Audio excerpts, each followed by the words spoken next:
Hola, buenas tardes a todos y a todas, ¿cómo están? Bienvenidos, bienvenidas a una nueva edición de este ciclo de Historias Argentinas, Provincias y Nación del Museo Histórico Nacional. Yo soy Gabriel Di Meglio, el director.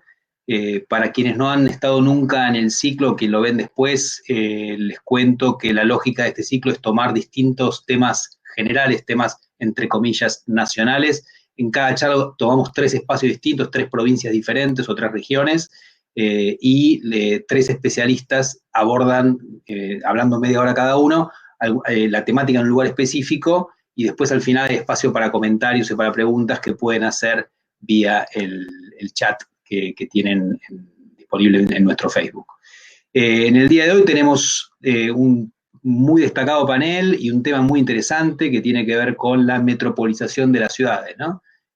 Pensando que en el siglo XIX, ¿no? Aquel que es el eje del Museo Histórico Nacional en su colección, el grueso de la población de lo que terminó siendo este país vivía en el mundo rural, y que hoy en día es totalmente lo contrario, ¿no? Argentina es un país eminentemente urbano, que en el medio hubo entonces cambios brutales, y que uno de ellos es justamente el crecimiento, la modernización, los cambios estructurales de las ciudades, ¿no? La metropolización de ciudades en distintas periodizaciones, en distintos momentos, con distintos alcances, obviamente, y decidimos entonces invitar a tres destacados especialistas, como dije antes: Ana Clarisa Agüero, de la Universidad de Córdoba, del CONICET, para que hable justamente de la ciudad de Córdoba; Adrián Gorelick, de la Universidad Nacional de Quilmes y del CONICET, para que hable de la metropolización de Buenos Aires; y Mark Healy, de la Universidad de Connecticut en Estados Unidos, pero también un gran conocedor de este país, para que hable de la ciudad de San Juan. Entonces van a hablar en ese orden, en orden alfabético, cada uno su media hora, y después al final reaparecemos todos y hay espacio para preguntas y para comentarios. Desde ya les agradezco a ellos la presencia, es un honor tenerlos, y a todos ustedes por estar ahí mirando, así que los dejo hasta después de las exposiciones. Gracias y adelante, y disculpen la demora en empezar hoy.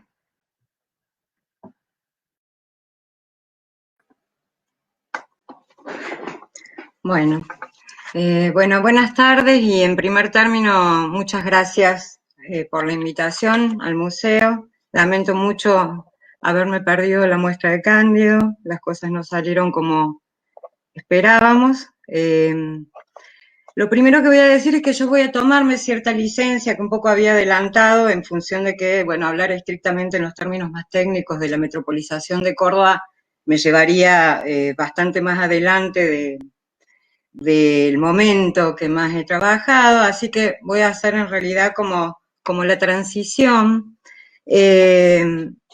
con una cierta modulación de ángulo. A grandes rasgos lo que decidí hacer es desgajar de ciertos trabajos ya anteriores, en parte, mayormente trabajos individuales, algunos en colaboración, algunas consideraciones, digamos, sobre la ciudad de Córdoba en tanto metrópoli y en tanto provincia, hacer, digamos, desplazar la noción de metrópoli en un primer momento, o si se quiere, en todo caso, la situación de Córdoba en tanto centro y periferia, podríamos decir, en el largo siglo XIX. En ese sentido, lo que me interesa es la ciudad no solo como particularidad, sino también dentro de un sistema de relaciones en los que se va definiendo su posición y su jerarquía a lo largo del tiempo. Creo que esa perspectiva ofrece un interés, si se quiere, más general, dada de alguna manera la configuración de nuestro país, que podríamos caracterizar al menos como largamente monocéntrica. Creo también que la historia en ese sentido puede ayudar a recordar periódicamente de que esos equilibrios no fueron siempre así, y en el mejor de los casos iluminar cómo se dieron concretamente esos procesos de concentración y se configuraron en todo caso esos equilibrios también a lo largo del tiempo. En todo caso, cómo a partir de una especie de sistema múltiple de ciudades, que era en parte el legado al menos de la colonización, pudimos llegar a un esquema que fuera a la vez múltiple y tan desigual. Me parece que eso permitiría también colocar esta misma conversación en otra serie de las que se han venido planteando desde el museo. El punto de partida general, en ese sentido, podría caracterizarse así. Por un lado, considerar que la vida de las ciudades no se reduce, podríamos decir, a su despliegue interno, sino que en parte se define dentro de ese sistema de relaciones, donde se van acordando posiciones, jerarquías y demás. Por otro, que algunas ciudades, dentro de esas relaciones, alcanzan en cierto momento una condición que podríamos llamar metropolitana, no en términos de gran ciudad, sino en términos de una cierta centralidad o una cierta capitalidad respecto de otras. A la vez, esas centralidades, cuando se producen, son, podríamos decir, datables y son a la vez provisorias, no son para toda la vida. Y también dependen de procesos de acumulación muy concretos, ¿no? Podríamos decir de acumulación y a la vez de despojo, también muy concretos. En ese sentido, creo que Córdoba ofrece como un laboratorio especialmente interesante porque es una de las ciudades en las que puede advertirse muy claramente una cierta sinuosidad en sus posiciones, cambios de posición significativos, tan, podríamos decir, propiciados como sufridos por sus élites económicas, políticas, culturales, pero a la vez siempre de un impacto más general, ¿no?, en la vida de la ciudad. Dicho esto, digamos, lo demás van a ser prácticamente ilustraciones de esto que vengo diciendo, y bueno, intentaré hacer una especie de recorrido como adelanté por el siglo XIX.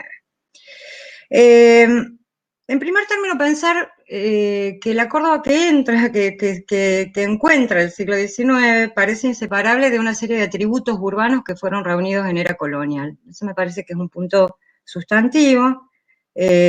Comenzando por su universidad, que había nacido como colegio máximo jesuita en el 1613, que fue reconocida como universidad entre 1621 y 1622. Por otro lado, ya hacia finales de ese siglo, un obispado que fue trasladado desde Santiago del Estero, o sea, en detrimento evidente de esa ciudad, que a la vez casi de inmediato pierde su condición capital frente a Salta. Luego, nuevamente Córdoba, un breve, digamos, momento también de capitalidad política dentro ya de la gobernación de Córdoba del Tucumán, esto desde 1783, en perjuicio de Mendoza, que era originalmente la ciudad asignada por la ordenanza del año anterior. A esos elementos podríamos decir puntuales y muy datables o fácilmente datables, habría que agregar una especie de situación más prolongada que caracteriza toda su era colonial, por supuesto que con más intensidad en algunos momentos que otros, derivada, podríamos decir, de su colocación, de su situación como encrucijada de caminos y de, en todo caso, su condición de nodo comercial aventajado dentro de los circuitos coloniales.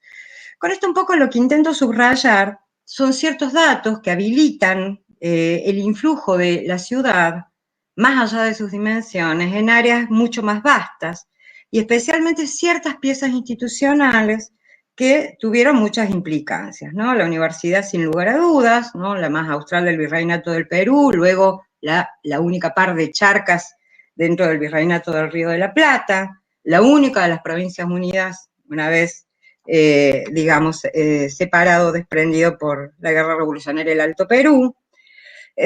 hasta la creación de la de Buenos Aires, naturalmente, en 1821. La cuestión del obispado plantea una situación semejante en cuanto a su respectiva jurisdicción, y la capitalidad política a la que me referí dentro del virreinato, bueno, implicaba en ese momento territorios como San Luis, La Rioja, Mendoza, San Juan, cuestión que se va a prolongar más allá de la Revolución, hasta el año 13, en el caso del desprendimiento de Cuyo, hasta el año 20, en el de La Rioja. A la vez podríamos decir que esa condición de centro universitario y también de centro religioso, lo que implicaba no solamente el obispado, implicaba las varias órdenes presentes en la ciudad, también implicaba presencias muy activas y con voluntad de incidir en la vida no solamente urbana, en la vida, digamos, de todo el área que de alguna manera tributaba a esa metrópoli parcial, podríamos decir. Y que a la vez esas instituciones van a ofrecer en cierta medida un núcleo duro sobre el que también se van a montar luego ciertas representaciones que van a llegar a ser muy poderosas, muy duraderas y de gran impacto también para la ciudad y para las maneras en las que la ciudad pudo ser leída y pensada. Entre esas imágenes, digamos, como para señalar las dos más características, la de la Córdoba doctoral, precisamente ligada a esa presencia universitaria, y la de la Córdoba católica o clerical, ligada a su condición de centro religioso. Pero yo notaría, antes de retomar esa cuestión, en todo caso va a reaparecer, anotaría en referencia a esa condición de centro comercial previo, digamos, que también hay una imagen que está muy presente en los testimonios de finales del siglo XVIII, de comienzos del siglo XIX, que un poco muestra esta otra dimensión hormigueante, ¿no? La encrucijada de caminos, la de los intercambios mercantiles, como un dato muy asentado, podríamos decir, de la ciudad, una zona de encuentro de hombres, de bienes, de un vasto país, de un vasto territorio. Todavía refiriéndose a 1806 y 1807, Gillespie señalaba esa industriosa capital de la provincia de Tucumán, situada en el camino directo de Buenos Aires al Perú, difunde un espíritu comercial muchas millas a la redonda, como que hubiera podido llamarse uno de los principales depósitos del tránsito del oro y la plata del Perú, así como para los variados tráficos mercantiles de la plata. Digo, la idea de difusión misma es una idea importante, y es importante subrayar que esa imagen en gran medida se sumerge en el siglo XIX bajo el peso de las otras que se van imponiendo, la de Córdoba doctoral, la Córdoba católica.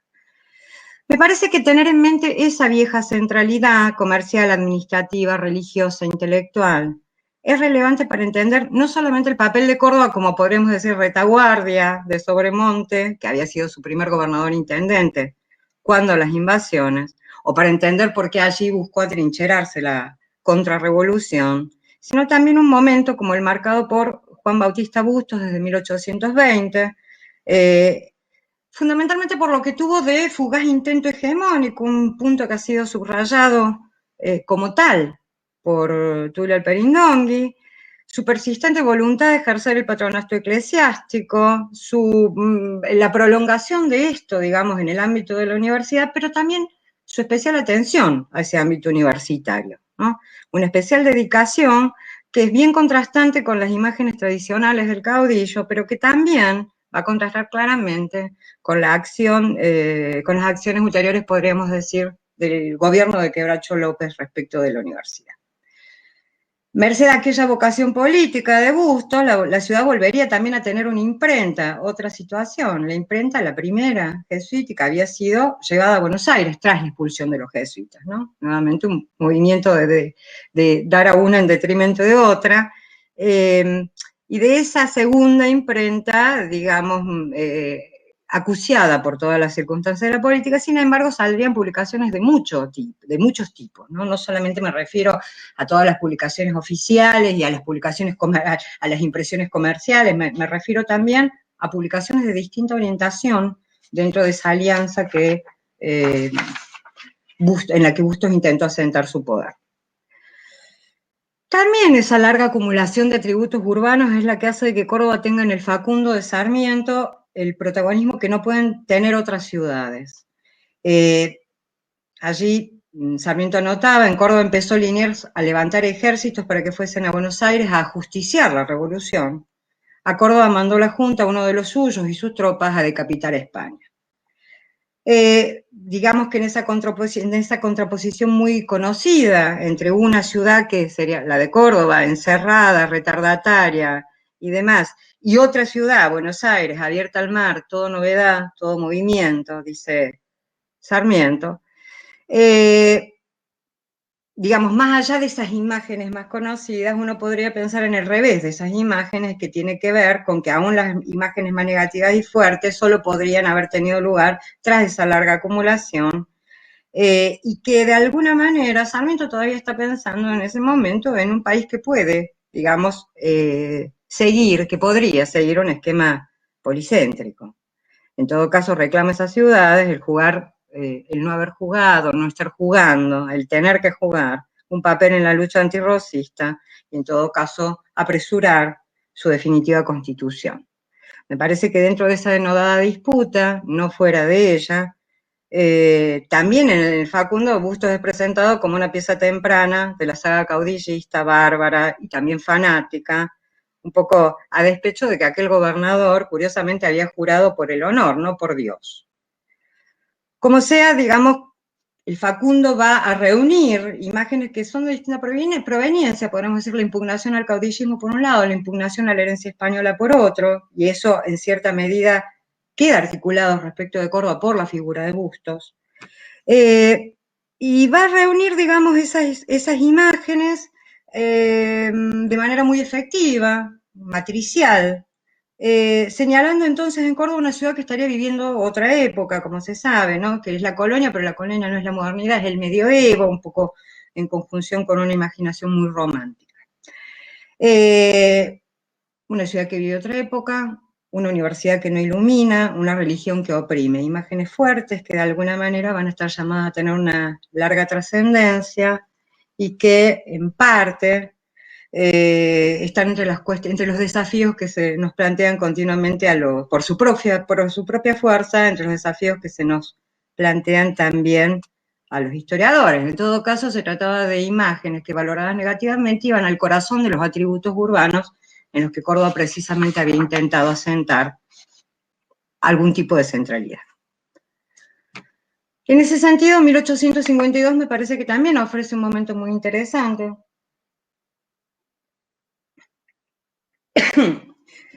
porque no ha pasado un mes de Caseros y en cierta medida ya el Consejo Superior de la Universidad, con una gran idea de tiempo nuevo, señalando que todas las cosas están mudadas, empieza a, por un lado, intentar recordar los reglamentos, se sorprenden del peso del patronato estatal que afecta también a la universidad, se aprestan a rescatar cuentas abiertas en los bancos porteños desde finales de los 20, que habían quedado allí generando intereses, esperan, y también implementar un sistema de oposición para cubrir los cargos. Digo, en un momento lo que se ve en la universidad es que ese tiempo nuevo estaría augurando también una nueva era para ese lugar que se sitúa en el corazón, podríamos decir, de las posibles centralidades urbanas de Córdoba. Con la separación de Buenos Aires, a la vez va a volver a ser la única universidad dentro de un vasto territorio por un periodo y va a ser nacionalizada en el año 54. Podríamos decir que si Córdoba sería de allí en adelante, con el ascenso creciente, digamos, del espacio bonaerense y pampeano, poco relevante en la Constitución, podríamos decir, el área más dinámica y de la zona más dinámica de los sectores dominantes argentinos, sería por el contrario muy relevante, digamos, en el alimento de la formación de una dirigente nacional, y a esto de algún modo contribuye también en gran medida esa universidad. Un poquito después, siguiendo también esa especie de atracción metropolitana sobre un territorio más vasto, como otros riojanos, mendocinos, santiagueños, en los años 70 va a llegar un joven Joaquín B. González a Córdoba. Alumno del Colegio de Montserrat, luego de la universidad, su experiencia de estudiante interesa especialmente, o a mí me interesa especialmente, porque sugiere cómo alguien que provenía de una familia muy afincada en La Rioja, era parte de esas élites consolidadas, podríamos decir, y que en poco tiempo sería una figura política central de la escena nacional, digo, no una figura local, una figura de la política nacional, vive entonces muy mal su paso por esta ciudad, por una ciudad que claramente experimenta como un centro respecto de su lugar de origen, ¿no? Y lo pasa mal en parte porque se encuentra asediado por los sectores más afincados, por los sectores propiamente locales, por las élites propiamente locales que en buena medida se van a identificar con el juarismo, y Cárcano el primero de ellos, ¿no? Enfrentados en el club universitario, González va a recordar luego que su grupo de alguna manera nucleaba a los universitarios puros, pero en realidad cuando empieza la enumeración, más que universitarios puros en el sentido de alejados de la vida política, lo que aparece es fundamentalmente la condición provinciana de todos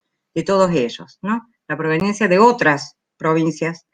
argentinas. Entre ellos, bueno, Adán Quiroga, son dos cortes muy importantes, 2 o 3 cortes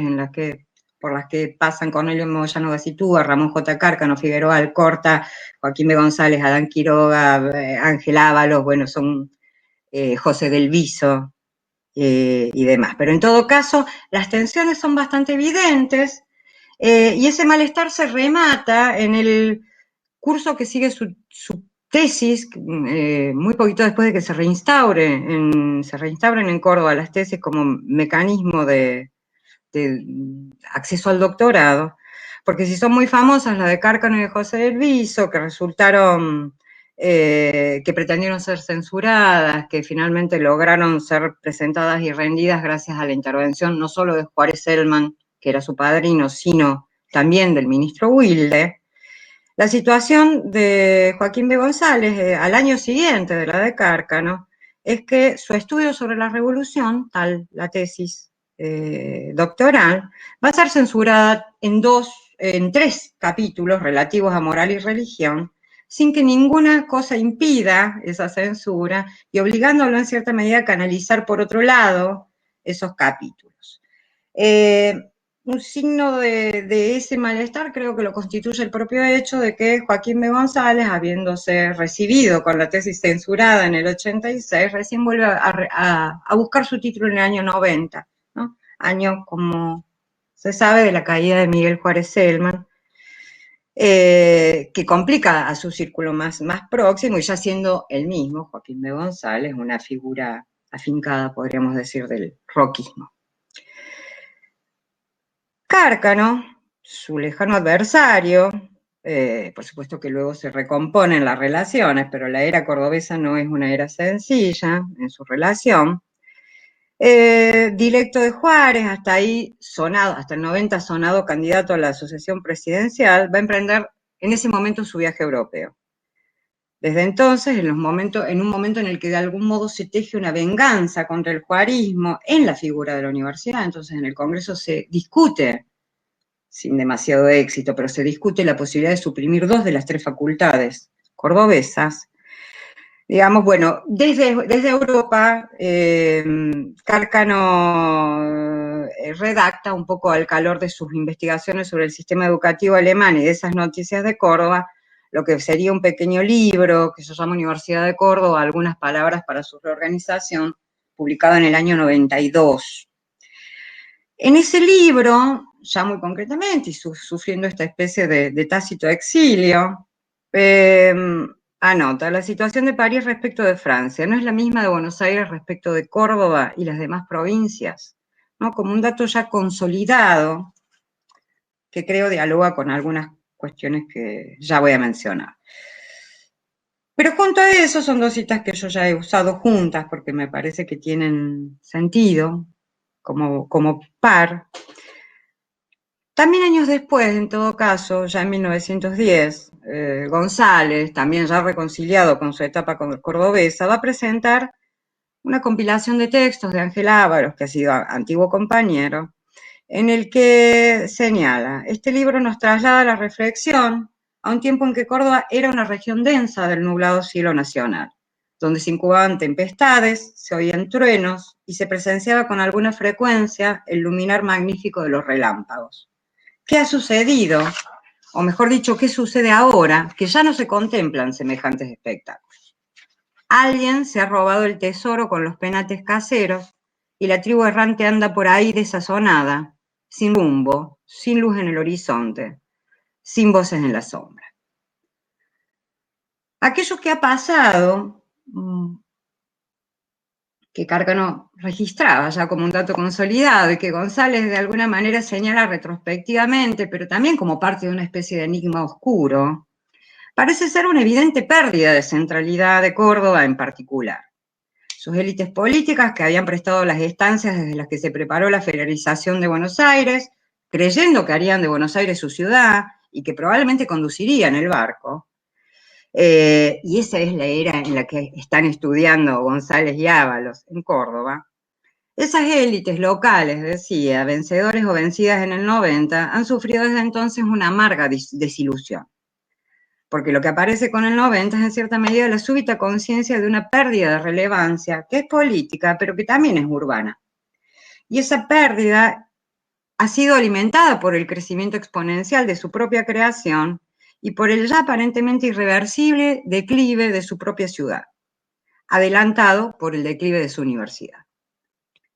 En el interín, bueno, Buenos Aires ha devenido ya sí metrópoli en un doble sentido, no solo en tanto gran ciudad, desde el agregado territorial de 1887, bueno, algo de lo que no soy la más indicada en esta mesa para hablar, pero que en todo caso un tipo de expansión que frente a la cual en definitiva lo que aparece en esos testimonios es un sentido de ajenidad bastante acusado y pese a que son de los grandes integrados.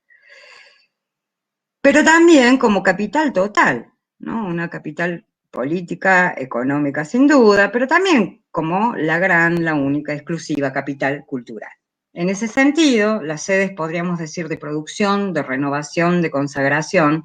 pasan a estar casi exclusivamente allí, profundizando en lugar de subsanar tanto la concentración casi física de la decisión política, cuanto aquella larga divergencia regional iniciada en los años 20, de la que también se habló en este ciclo. No puedo detenerme en esas concentraciones a las que dediqué a grandes rasgos, en algún sentido, mi tesis, pero sí me parece importante señalar que esas concentraciones pueden mostrarse, y pueden mostrarse de maneras precisas y en dimensiones también fuertemente materiales, ¿no? El proceso, sin embargo, no ha sido un proceso ni unilineal ni irrefrenable. Hubo arduas luchas para que concluyera así. Se dirimió de ese modo con un amplio compromiso provinciano, ese es otro de los asuntos, y por ello no pudo ser sino un proceso deceptivo. Quiero ver por dónde ando. 4. El sentimiento de pérdida urbana, podríamos decir, todavía es muy sensible en el año 18, una fecha que en gran medida se identifica en Córdoba con un acontecimiento que es el de la reforma universitaria. Una reforma protagonizada en gran medida por los hijos de aquellos hombres que creyeron conquistar la capital en 1880, y no es aquellos hombres universitarios y políticos, aquí obviamente que la presencia de la universidad implica que todos los momentos políticos contaron con núcleos universitarios activos, algunos de inspiración local, otros promovidos desde Buenos Aires, ese es otro elemento fuerte. Pero en todo caso, la cuestión de que sean los hijos no es apenas una metáfora, digamos, las duplas generacionales se pueden precisar. Y se pueden precisar también viendo cómo también se van concentrando las segundas generaciones en carreras universitarias que ya en general no se hacen en Córdoba, tienden a hacerse, en la medida que formen parte de los grupos políticamente consolidados, en Buenos Aires, a lo sumo en La Plata, ¿no? Pero me parece que ahí, digo, dado que justamente la porción más establecida de esa élite política ha hecho un traslado bastante estable a la capital, son otros los sectores que adquieren protagonismo en el 18, a pesar, digamos, de esa sucesión. Podríamos decir unas élites de carácter más claramente y más propiamente intelectual, quienes enarbolan la representación de Córdoba ante el país. Porque en cierta medida lo que la reforma ofreció a la ciudad fue una caja de resonancia que no habían tenido movimientos que estaban muy activos desde tiempo atrás y sin los que la reforma no hubiera sido posible. Eso también, ¿no? Y la dimensión propiamente local de eso es parte también de un gran punto. Entonces ofrece una gran caja de resonancia, intenta hacer la manifestación de una ciudad presente, situada a la vez, nuevamente, en el corazón de uno de sus atributos urbanos. El carácter tardío y retórico del motivo anticlerical, que se precipita recién tras la ruptura del Frente Reformista en junio, sugiere además el rol más de artilugio de combate que de combate con unas fuerzas tan reales o tan, al menos, peligrosas. A la vez el ciclo de crispación político implicado en la reforma, que es muy interesante como laboratorio de politización colectiva y de transformación individual, resultó en cierta medida limitado como reválida urbana duradera, ¿no? Incluso dentro del propio movimiento estudiantil, porque no hay que olvidar que las figuras más sonadas en realidad ya son egresados en ese momento, pero aún dentro del movimiento propiamente estudiantil, Córdoba parece replegarse en adelante, rápidamente es arrinconada en el lugar del origen de un movimiento más vasto, y debe combatir entonces con las imágenes que comienzan a contraponerse desde la metrópoli, entre ellas la imagen de la Córdoba serrana, paisajística, turística, bien distante de la acusada voluntad urbana de estos jóvenes. Bien, me está avisando que me queda muy poquito tiempo, Gabriel, así que lo único que quisiera señalar es que de alguna manera esa dificultad para recuperar posiciones que se advierte en el año 18 no elimina las tentativas y que en cierta medida uno podría hacer adelantar unos pasos y llegar hasta la década del 30, donde creo que dentro de una cierta zona de la vida política e intelectual cordobesa se va a registrar una especie de paradójica zona de esperanza, no solamente política, sino también urbana, que promete unir a sabatinistas, socialistas, comunistas, reformistas, bajo la expectativa del Frente Único. Gracias a eso también hay un agitado ir y venir de figuras. Hay desde Córdoba, Carlos Sánchez Viamonte, Raúl González Tuñón, Tristan Maroff, Rafael Alberti, Gregorio Berman, Rodolfo Arauz Alfaro, además, por supuesto, de Oro Roca y varios más, pero en todo caso, en ese movimiento creo que habría que pensar también un nuevo intento de algún protagonismo ligado a la idea de la insularidad cordobesa. Vienen a Córdoba, pero no vienen solamente a Córdoba, y con esto cierro, vienen también a una suerte de enclave muy especial, un pueblo pequeño, que menciono solo como ejemplo de un descentramiento de las ciudades, en diálogo múltiple con la capital provincial, con la capital del país, con otras capitales provinciales. Por esa propia condición de enclave, ese pequeño pueblo es lo que vengo estudiando en los últimos años. Se llamó Villa General Mitre, se llama hoy Villa del Totoral, y es con lo que me detengo aquí, porque quizás pueda haber alguna pregunta sobre eso.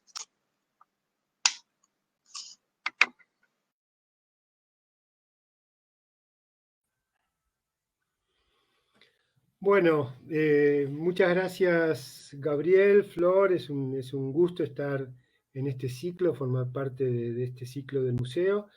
Así que yo voy a trabajar sobre Buenos Aires y me voy a venir un poco más hacia el presente que Ana Clarisa. En realidad hay muchas maneras de pensar la metropolización de Buenos Aires y hay muchísimo escrito al respecto. Por eso, teniendo en cuenta que yo me vengo más al presente, me pareció que en esta mesa podía ser interesante que alguno de nosotros enfocara la ciudad,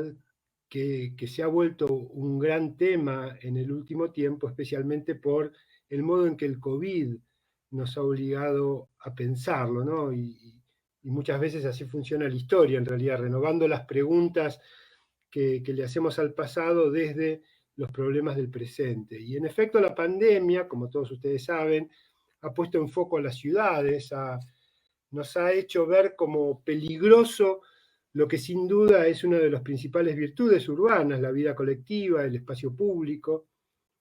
Y en tanto las ciudades, en su compleja heterogeneidad, en su densa aglomeración de las poblaciones más diversas, habilitan y favorecen, promueven el encuentro con el otro, con el desconocido, con el diferente, dan pie, las ciudades, a que la vida colectiva produzca espacio público, es decir, no solo el espacio abierto en las calles, en las plazas, sino un lugar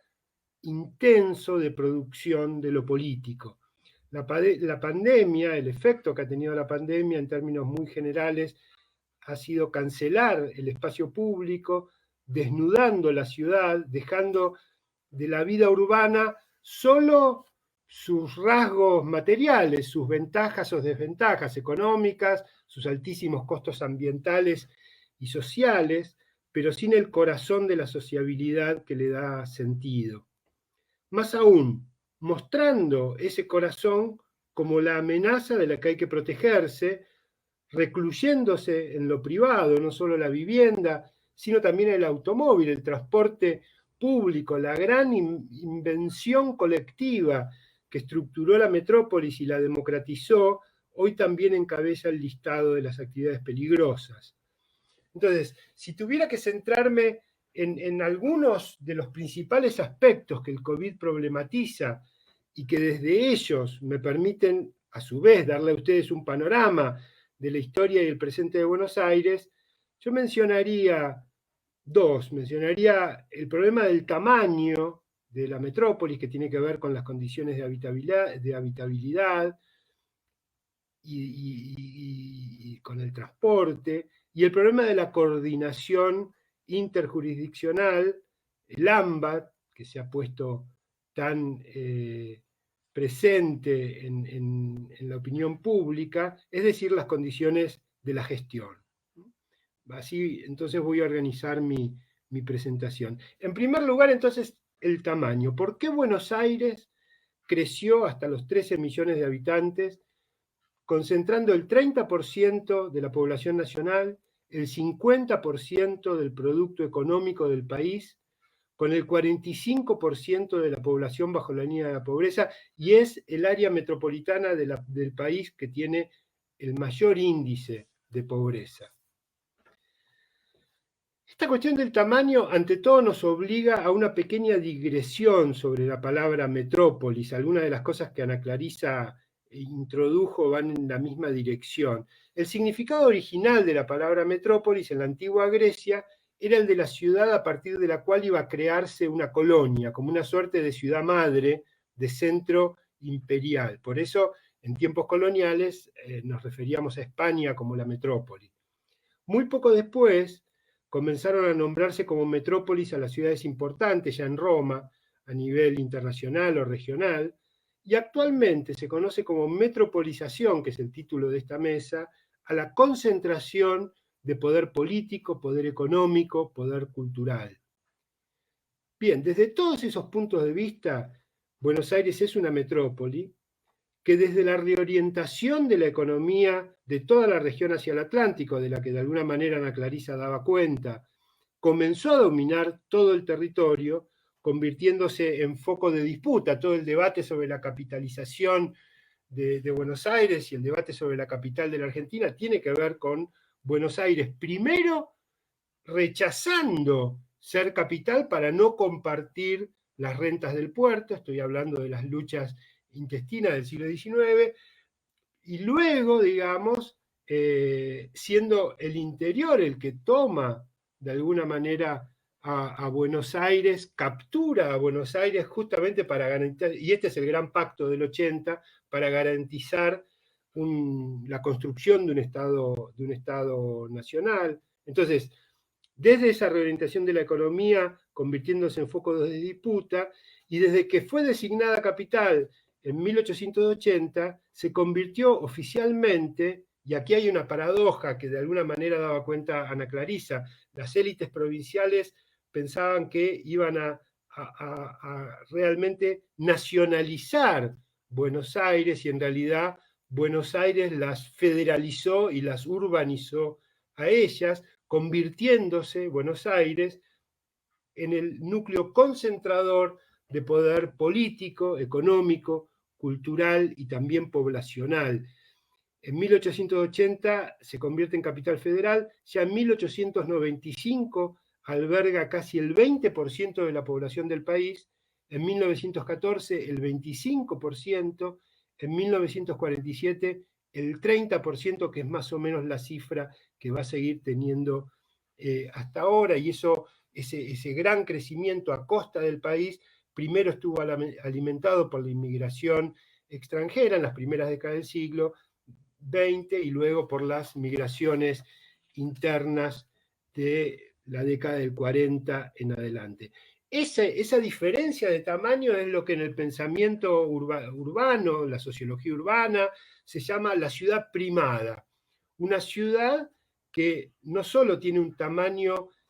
muchísimo mayor que el resto de las ciudades de su región o su país, sino que además tiene un rango determinado, por ejemplo, que hace que la segunda ciudad más grande en la Argentina, sea Córdoba o Rosario, a veces eso oscila, tiene solamente el 10% de la población de Buenos Aires. Esa ciudad primada es lo que Martínez Estrada acuñó el término la cabeza de Goliat para definir y para analizar todo el problema socioeconómico, cultural y político del país a partir de este crecimiento excesivo de una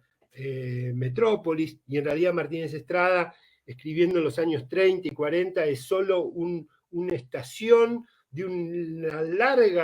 larga cadena de literatura de análisis y rechazo de lo que Juan Álvarez, el escritor rosarino, hablaba ya en 1918 de acumulación artificial de capitalidades, ¿no? El ferrocarril, la disposición en tela de araña del ferrocarril yendo hacia el puerto, y el puerto mismo con sus tarifas diferenciales que hacían imposible el desarrollo. El gobierno nacional se empeñó en impedir que surgieran otros puertos que pudieran competir con el de Buenos Aires. Esas razones políticas que volvían a Buenos Aires una gran metrópoli eran para Juan Álvarez una acumulación artificial de capitalidades, una acumulación artificial que una vez que se pone a andar, digamos, tiende a un crecimiento exponencial, de no mediar acciones y decisiones políticas muy enérgicas. Eso tiende a multiplicarse rápidamente. Hubo acciones a lo largo del siglo XX que no fueron tan enérgicas, distintos proyectos de regionalización, sobre todo con el desarrollismo, de los que quedaron restos muy distorsionados, como por ejemplo las políticas de promoción industrial en algunas regiones, la liberación de impuestos aduaneros en Tierra del Fuego, etcétera, que no han tenido efectos realmente redistributivos, y el proyecto, la ambición, que había sido parte del pensamiento desarrollista durante los años 60 y que de alguna manera Alfonsín tardíamente intentó poner en práctica, de mudar la capital, con el ejemplo de Brasilia, que en realidad ya era un ejemplo poco postrero para la situación de los años 80, cuando en realidad, con el ejemplo de Washington en Estados Unidos, que de ninguna manera es la principal metrópoli norteamericana, uno podría decir que no importa dónde esté la capital, sino cómo se descentralizan poderes, y eso es lo que el sistema político, cultural, económico en la Argentina nunca quiso hacer a lo largo de todo el siglo XX y lo que va del XXI. Esta es la problemática metropolitana del tamaño desde un punto de vista relacional, el tradicional tema de Buenos Aires y el país.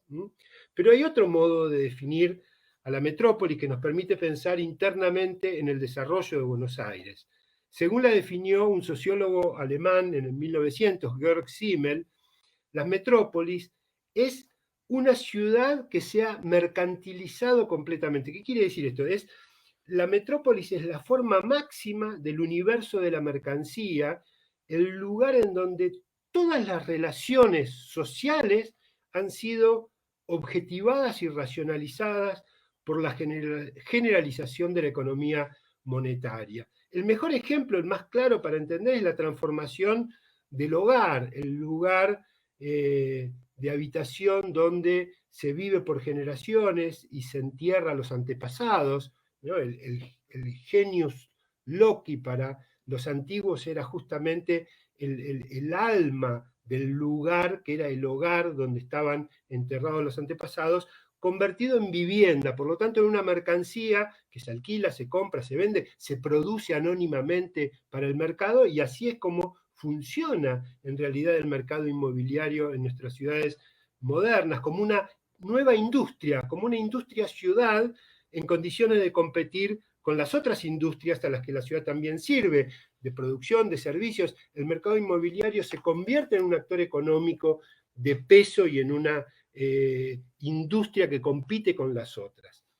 Esa es la metrópolis, entonces. Y del mismo modo en que veíamos en la metropolización relacional, esta relación Buenos Aires-país, en este tema interno, una vez que el territorio y todo lo que se construye sobre él se ha vuelto mercancía, si no se impone una fortísima voluntad pública política, la tendencia natural de la metrópoli va a ser doble, crecimiento permanente en un doble sentido, densificarse y crecer en altura, al máximo posible en las áreas centrales y subcentrales, que son las de mayor valor económico, las de mayor renta, donde el valor del suelo vale más, y por eso se inventan los rascacielos en la metrópoli moderna, justamente para para capitalizar del modo más posible el valor del suelo que tiene en los centros urbanos, y a expandirse sin límite en el territorio. Ante esa doble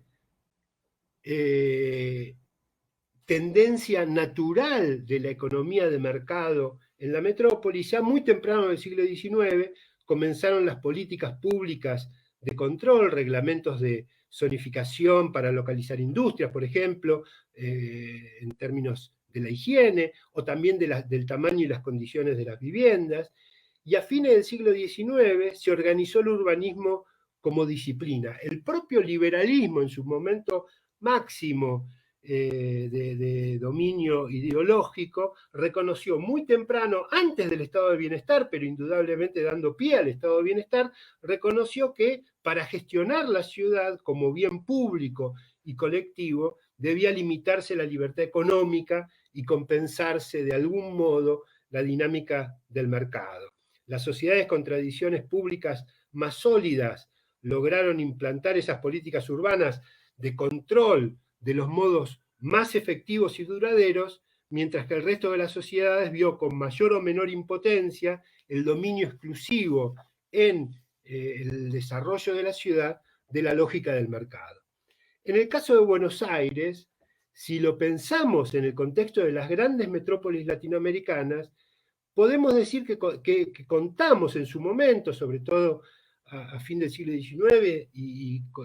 buena parte del siglo XX, con uno de los controles públicos más eficaces y sostenidos durante el largo proceso de expansión.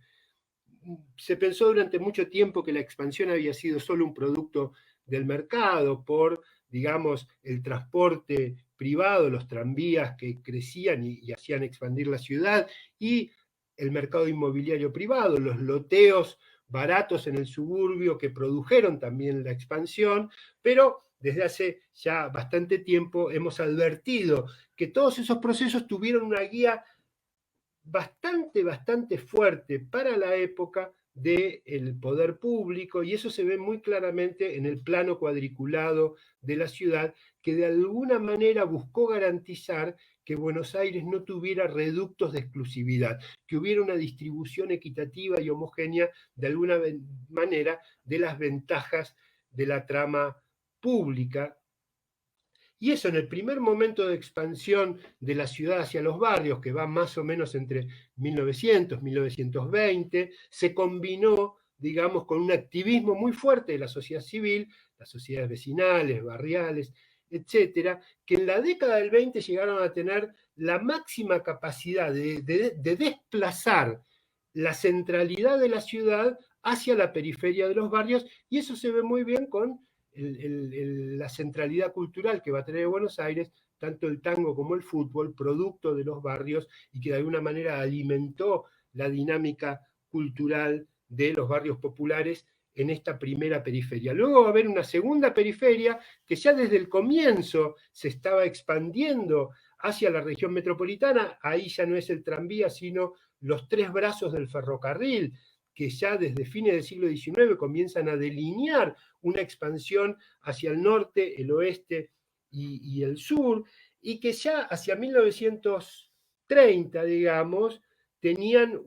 una relación donde si en la capital federal había 2 millones de habitantes, ya en los pueblos suburbanos, siguiendo las 3 líneas de ferrocarril, había 800.000 habitantes, un 32% en el norte, un 12% en el oeste y sobre todo un 56% en el sur, a partir de Avellaneda, que fue un gran polo de crecimiento de la metrópoli obrera e industrial, mientras que el norte y el oeste tuvieron más un carácter de sectores empleados o profesionales que iban al suburbio en busca de los loteos más baratos, y también con el ideal bucólico de la casita, que de algún modo estaba implantada también culturalmente porque las 3 ramas del ferrocarril tenían que ver de alguna manera con la colectividad inglesa y con la idea inglesa del suburb, de la casita doméstica, de la vida doméstica en el suburbio, pero en cambio en el sur,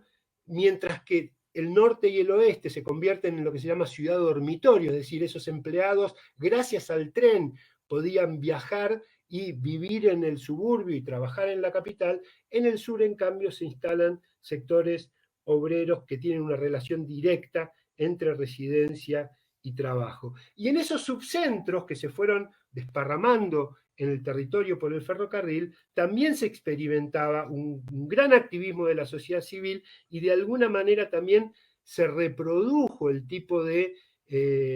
experimento virtuoso que fue la construcción de los barrios populares en Buenos Aires. Y esto me permite precisar el sentido con que yo uso el término expansión. Yo hablo de un ciclo expansivo entre 1870 y 1970, que no es simplemente el proceso de crecimiento urbano, sino una forma de la modernización urbana occidental que en Buenos Aires se cumplió, casi como en ningún otro lugar de América Latina, a través de una triple tensión. Hacia afuera en el territorio, que es lo que llamamos expansión urbana, hacia adentro en la sociedad, que es lo que llamamos la integración social, y hacia adelante en el tiempo, que es lo que llamamos la idea de proyecto, la idea de que esta ciudad iba hacia algún lado, iba hacia alguna forma de integración posible. Esa temporalidad expansiva incluyó, bajo el ideal modernista de una urbanización homogénea, el conjunto de aspiraciones y realizaciones de la totalidad metropolitana, una idea de espacio público, un imaginario de la reforma social que tuvo mucho que ver con la construcción del estado de bienestar y un modelo de la cohesión socio-urbana que se proyectaba como una pirámide desde el centro a la periferia. Y esta es una relación paradójica entre centro y periferia que hoy son los dos puntos más, digamos, gravemente tocados por la pandemia, el centro que está completamente vaciado y como si hubiera caído ahí una bomba neutrónica, y las periferias donde las poblaciones más, con más dificultades para poder sobrellevar el nuevo tipo de vida que la pandemia propone, que es trabajo virtual, que es condiciones higiénicas insatisfactorias, etc. Estos dos polos son los que hoy están justamente más tocados. Ese modelo comenzó a agotarse en los años 70 con la crisis del estado de bienestar y anduvo residualmente hasta que en los años 90 fue reemplazado con políticas post-expansivas que se hicieron cargo de las fallas de la cohesión socioterritorial del modelo, pero no buscando repararlas, sino tomándolas como base de un nuevo modelo territorial y social que ya no es el modelo expansivo, sino que es el de la ciudad de los enclaves y fragmentos, el de la ciudad archipiélago, que ve a la ciudad como un tablero fragmentado, cuyos modelos más claros de funcionamiento son el shopping y el barrio cerrado. Y también desde el punto de vista relacional de la ciudad con el país, se puede trazar la misma historia. ¿Por qué? Porque hasta los años 70 hubo un decrecimiento relativo de Buenos Aires a favor de las ciudades medianas y pequeñas del país hasta los años 50 y 60, mientras que en los años 90 Buenos Aires vuelve a crecer nuevamente como motor de las ciudades argentinas.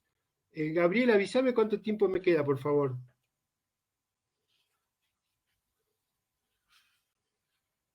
Bueno, 10 minutos, bien. ¿Qué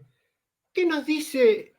la manifestación más extrema de la desigualdad sociourbana de ese proceso, es decir, la Villa Miseria? La Villa Miseria como manifestación más extrema de la desigualdad con que ese proceso expansivo de todas maneras se produjo, y es uno de los puntos más frágiles ante el ataque de la pandemia, como decía antes, no solo por las condiciones higiénicas, sino también por las dificultades de adaptación a esta nueva vida de trabajo, educación, virtual. ¿Quién está en condiciones de virtualizarse? Esta nueva situación genera condiciones de segregación completamente novedosas y que potencian la clásica segregación.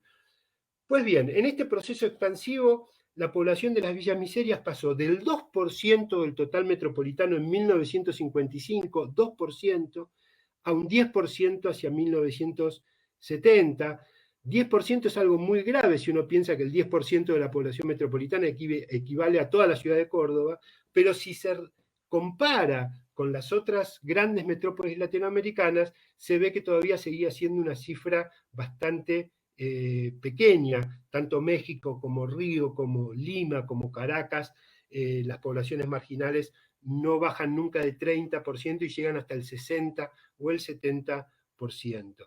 Como en esas ciudades, en Buenos Aires las villas miserias se instalaron en terrenos centrales de propiedad pública, aprovechando vacíos dejados por las infraestructuras, playas de maniobras, quemas de basuras, en las cuencas fluviales, el riachuelo Matanzas, el Reconquista, o a la vera de las vías de circunvalación o de acceso, donde igual que en las cuencas se había ido instalando el cinturón industrial.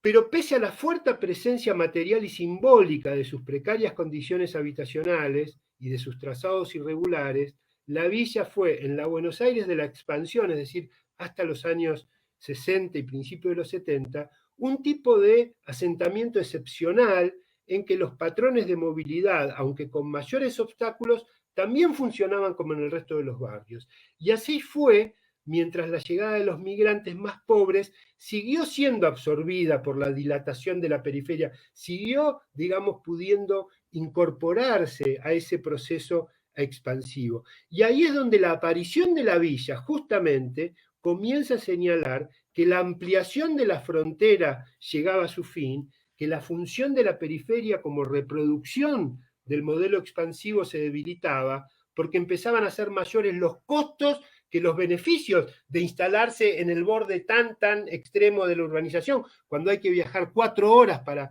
llegar al trabajo, deja de tener sentido y ahí aparece la Villa Miseria instalada en un lugar central para dar alternativa. Es decir, la Villa Miseria en el periodo clásico de la expansión puede ser interpretada como el primer cuestionamiento socio-urbano a la injusticia distributiva de la Buenos Aires expansiva. Pero hasta los años 70 había una dialéctica con los barrios establecidos que tenían capacidad de incorporación. Es a partir de los años 70 que se cierran todas las posibilidades de mercado habitacional formal para los sectores bajos y medios bajos. Y esto es la gran explosión de asentamientos marginales en los últimos años. A partir de ese momento el crecimiento siguió la lógica de la ausencia de alternativas productivas en la ciudad y el país. Buenos Aires sigue atrayendo, pero ya no como una alternativa de movilidad social, sino apenas de supervivencia. Hoy todas las formas de marginalidad urbana deben rondar el 25% de la población metropolitana, una vez y media las cifras de 1970. Voy muy rápido para terminar a la segunda cuestión. La pandemia nos mostró en el AMBA, en el área metropolitana de Buenos Aires, la necesidad de la coordinación, y quizás nunca el AMBA tuvo tanta presencia pública. La presentación en los primeros meses de la pandemia de las medidas sanitarias, cuando se reunían el presidente de la Nación, el gobernador de la provincia de Buenos Aires y el jefe de gobierno de la ciudad, era tomado en la opinión pública como una señal positiva en la emergencia por la capacidad que tenía de simbolizar las virtudes del diálogo político. Pero en realidad era la demostración mucho mayor, de la que se hablaba menos, de que no había política sanitaria viable sin una coordinación de todas las jurisdicciones involucradas en el gobierno de la región metropolitana. Y esto es algo que el pensamiento urbano venía señalando desde hacía exactamente un siglo, no solo para las cuestiones sanitarias, sino también ambientales, urbanas, territoriales. Es decir, no puede haber ninguna gestión de este conglomerado que funciona como una unidad en términos de transporte, de medio ambiente, etcétera, si no tiene alguna clase de coordinación. Y esta necesidad chocó siempre con el muro infranqueable de la fragmentación y la competencia políticas, entre circunscripciones y dentro de cada una de ellas por cómo funciona el gobierno de la ciudad como separado entre secretarías que compiten entre sí. Y no solo ocurrió esto cuando las distintas jurisdicciones tenían color político diferente, sino que también funcionó con el mismo color político e incluso con dictaduras militares que supuestamente venían a eliminar la competencia política a favor de gestiones tecnocráticas. Lejos de eso, nunca, tampoco ahí pudo ser organizada esa coordinación. Entonces, simplemente para terminar, quiero recordar aquí el uso idiosincrático que se hace en Buenos Aires de los términos conurbano o Gran Buenos Aires, que desde la década de 1920 nacieron en el mundo justamente para dar cuenta de la necesidad de que estas grandes metrópolis debían ser gestionadas con algún tipo de coordinación interinstitucional. Conurbano significaba la ciudad y todo lo que lo rodeaba, Gran Londres, Gran Berlín, Gran París, Gran Nueva York, región parisiense, significaba la coordinación de todo. Conurbación es un término que inventó a comienzo del siglo el biólogo escocés Patrick Geddes, justamente para dar cuenta de ese nuevo fenómeno, que era Londres creciendo como un pulpo, absorbiendo pequeñas ciudades que existían desde hacía siglos y por lo tanto teniendo que pensar, ¿para qué? Para controlar ese crecimiento, para ponerle un cinturón verde que impidiera que el cemento se comiera todo en su expansión, etc. Todo eso se lograría con gestiones coordinadas. Pues bien, en Buenos Aires, como un símbolo que me parece que debería llamarnos a todos la atención, Gran Buenos Aires se impuso desde que se instaló oficialmente en los años 40 como la parte de la metrópoli que no es la capital, por la negativa. El Gran Buenos Aires no es el conjunto metropolitano, el conurbano no es el conjunto metropolitano, sino que son las partes de la metrópoli que no son la capital, de alguna manera radicalizando el carácter de símbolo que tiene la General Paz como frontera, una frontera tan significativa para muchas cuestiones que tienen que ver con cómo pensamos la Argentina. Muchas gracias.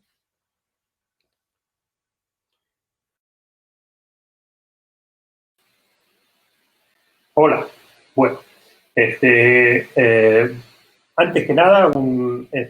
agradecimiento a Gabriel y a Flor, bueno, por la invitación y la ayuda técnica de participar en esto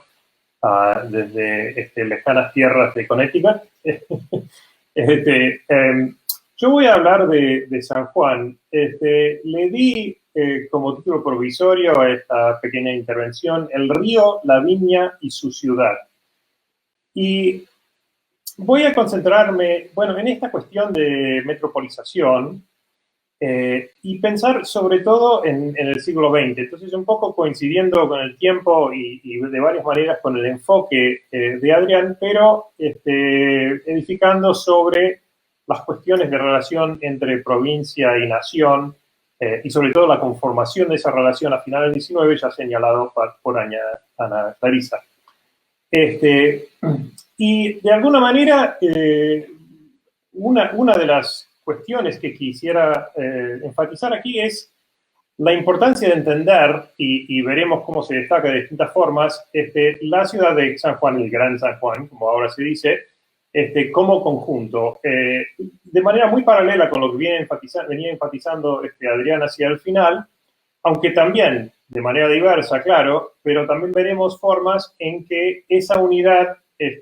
si bien es evidente en términos económicos, sociales y materiales de la ciudad, o ambientales, no ha sido reconocido por formas políticas o formas técnicas, y cómo eso, digamos, ha debilitado la gestión y ha creado vacíos en su ciclo expansivo que también han tenido efectos nocivos muy parecidos, aunque en otra escala, con las que destacaba Adrián. También, para pensar la ciudad de San Juan y para pensar San Juan, es importante tomar una nota de lo que ya señalaba Ana Clarisa, digamos, de pensar las ciudades dentro del sistema de relaciones, ¿no? Entonces, si por un lado digamos, las evidentes diferencias enormes en términos de poder económico y poder político entre la provincia de Buenos Aires y las otras provincias, o entre Capital Federal y las otras provincias, hacen que el federalismo sea un reclamo constante político y una búsqueda de reconocimiento de provincias cuya experiencia histórica ha sido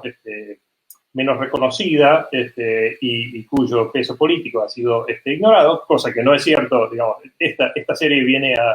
a cambiar esa relación y ese imaginario, pero sin duda que es un imaginario que ha pesado en la historia argentina y refleja algo bastante real. Ahora, pero también hay que pensar que estas relaciones de poder funcionan de forma fractal. O sea, de la misma manera que Buenos Aires tiene un poder primado macrocefálico, digamos, sobre la República Argentina relativo a provincias como San Juan, también, como veremos, la ciudad de San Juan, por motivos que en parte tienen que ver con estructuras anteriores y en parte tienen que ver con las condiciones de la ecología política de la provincia y la forma en que se dio su desarrollo moderno, tiene una relación aún más dominante sobre el territorio y las relaciones sociales en su provincia. Entonces, ese es uno de los puntos que quiero enfatizar aquí. Por eso el río, la viña y su ciudad. La forma en que la ciudad se construye sobre un paisaje y sobre una provincia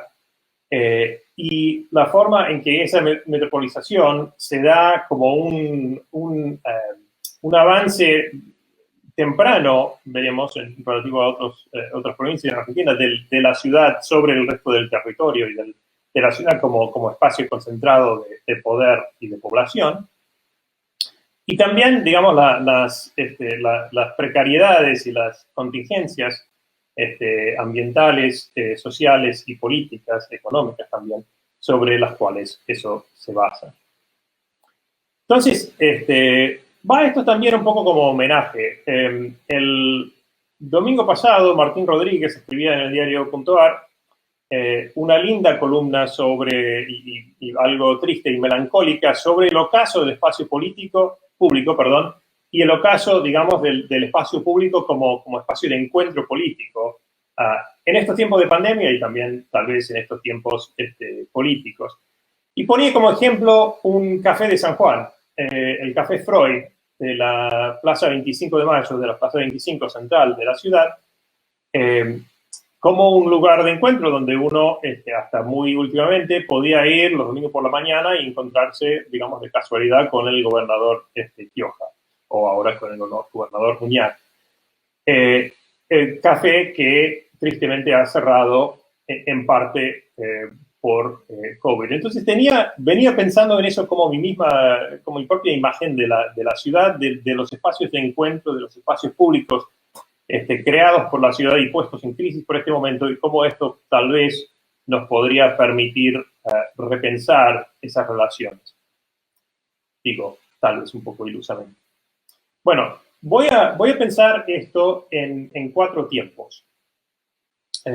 La relación de la ciudad con el territorio y el tipo de experiencia urbana que se dio en San Juan, y cómo eso estuvo muy relacionado con los modelos de expansión urbana en el resto del mundo y especialmente en Buenos Aires, como ha señalado Adrián recientemente. Entonces arrancamos tal vez con la idea, con una frase del historiador sanjuanino Horacio Videla, diciendo que la provincia de San Juan es un don del río. San Juan es un lugar sumamente árido, y sus centros de poblaciones ya desde tiempos prehispánicos se han concentrado, por tanto, en las zonas de aguas de hielo principalmente, donde se podía cultivar algunas plantas y donde había acceso al agua. Eso no quiere decir que el secano no haya jugado un lugar muy importante en la historia prehispánica y la historia hasta moderna de San Juan, pero sí que esos factores naturales han condicionado su desarrollo físico, morfológico y social y cultural de manera fundamental, como todos, digamos, sabemos desde nuestra lectura de Sarmiento en adelante.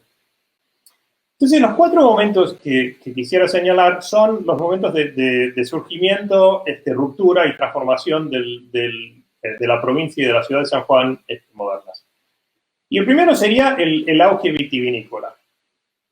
La ciudad de San Juan obviamente fue fundada en el siglo XVI por los españoles y tuvo una experiencia colonial relativamente próspera, cierto declive hacia finales de la colonia, como sabemos por nuestras lecturas de Sarmiento también. Si bien tuvo una primavera liberal bastante importante en los años 20, después de la independencia, fue un lugar, después de la salida de Sarmiento y otros, fue un lugar relativamente silenciado en el debate político hasta mediados del XIX. El auge vitivinícola viene, bueno, y dentro de eso habría que decir que la ciudad, el peso relativo político de la ciudad sobre el territorio, sobre el resto de la provincia, sobre el campo, obviamente decayó, como, digamos, es evidentemente un tema central en los escritos y también en el breve paso por la gobernación de Sarmiento. El auge vitivinícola, la llegada del ferrocarril y la apertura de mercados nacionales para vino y para, en menor medida, uva para consumo. El ferrocarril llegó a San Juan en el 87, el 19, y muy rápidamente en San Juan, como había pasado unos años antes en Mendoza, se dio una reconversión de los espacios agrícolas y una expansión radical de las cepas. Lo que se formó un paisaje que Benito Marianetti ha llamado, con un poco de exageración, del arraigo de las cepas y el desarraigo de los hombres. De la rápida expansión de la viña en los espacios del Valle de Tulum, de la formación de algunas grandes bodegas y muchos pequeños productores, viñateros o contratistas de viña, que explotaron pequeños terrenos con viñedos, produciendo para estos grandes acopiadores que eran los bodegueros. Entonces, a lo largo, en los últimos años del 19 y los primeros años del 20, por tanto, se da una migración europea, también una gran migración desde el secano hacia el centro de San Juan y una gran concentración de la población en el valle en torno a la capital. Para mediados del siglo XX, 90% de la población de la provincia está ocupado en el Valle de Tulum, que ocupa menos de 20% del territorio de la provincia. Y gran parte de esa población va a estar en la misma ciudad. Entonces se da la reafirmación del poder político, económico y social de la ciudad sobre la provincia, que las grandes bodegas están ubicadas ahí, los bodegueros viven ahí, el poder y la prosperidad, digamos, que produce la industria vitivinícola se vive sobre todo en la ciudad capital. Fuera de la ciudad capital, en el valle, se construye un tejido de población rural relativamente denso, como en Mendoza también, o en las zonas azucareras de Tucumán, a diferencia de gran parte de La Pampa, con muchas propiedades relativamente pequeñas y pobladas. En cierto sentido, eso responde al sueño que alguna vez tuvo Sarmiento de los 100 civilicores. Pero en otros sentidos no, porque el acceso a esa propiedad era muy lejos de ser universal y junto con el afianciamiento de una población rural, había la formación de una gran sector obrera rural que también migraba hacia la ciudad o vivía entre la ciudad y el campo. De ahí la frase de Marianetti sobre el desarraigo. Entonces, este proceso se dio una concentración y también una expulsión hacia la ciudad. Y la ciudad entonces vino a beneficiarse de una población rural sumamente precaria y también de ser el centro de las riquezas dentro de la provincia. Y había una tercera paradoja en este proceso de concentración del San Juan del final del 19, principio del 20, que era que la ciudad que surgía, si bien tenía algunos toques de edificios hechos por albañiles italianos y otras formas, digamos, muy de la época de la Argentina, era mayormente todavía una ciudad marcadamente colonial,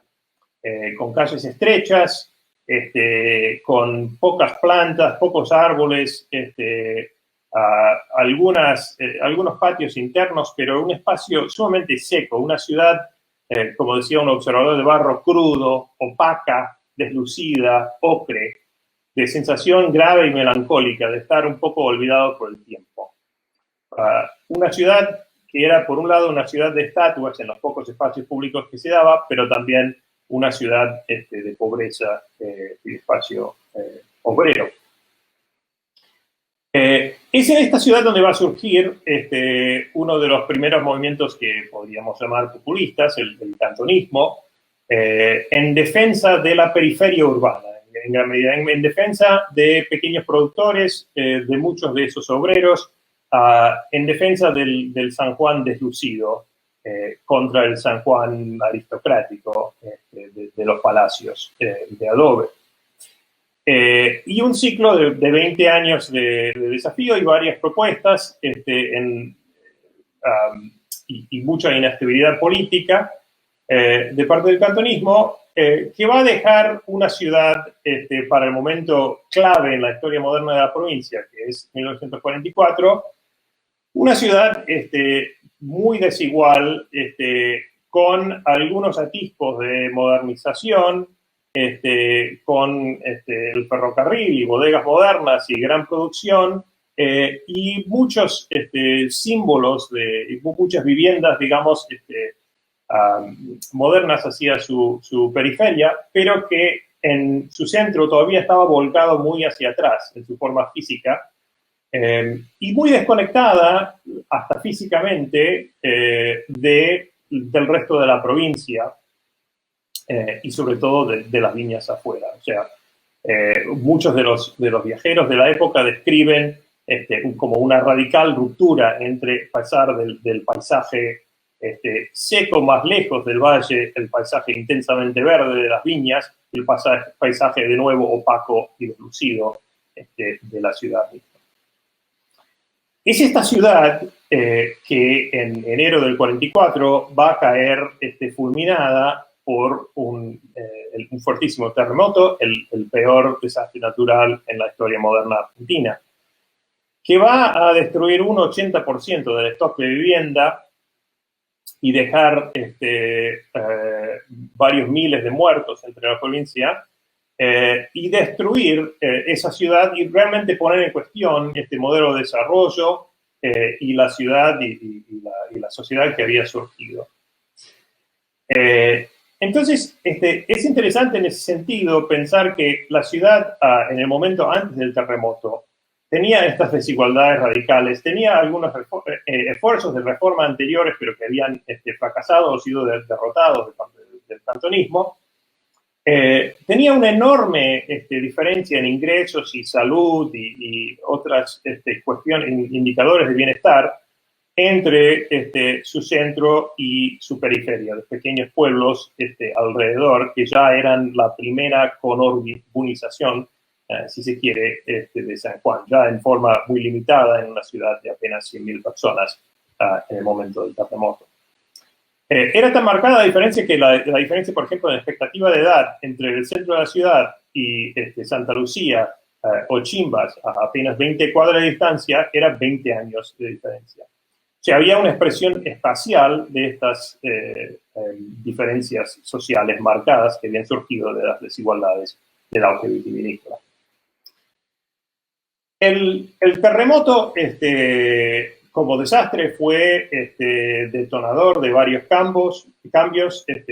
Fue el lanzamiento de la carrera política pública, ya era parte del gobierno de Juan Domingo Perón, una enorme movilización para ayudar a las víctimas, y un gran esfuerzo de parte del Estado de transformar la provincia.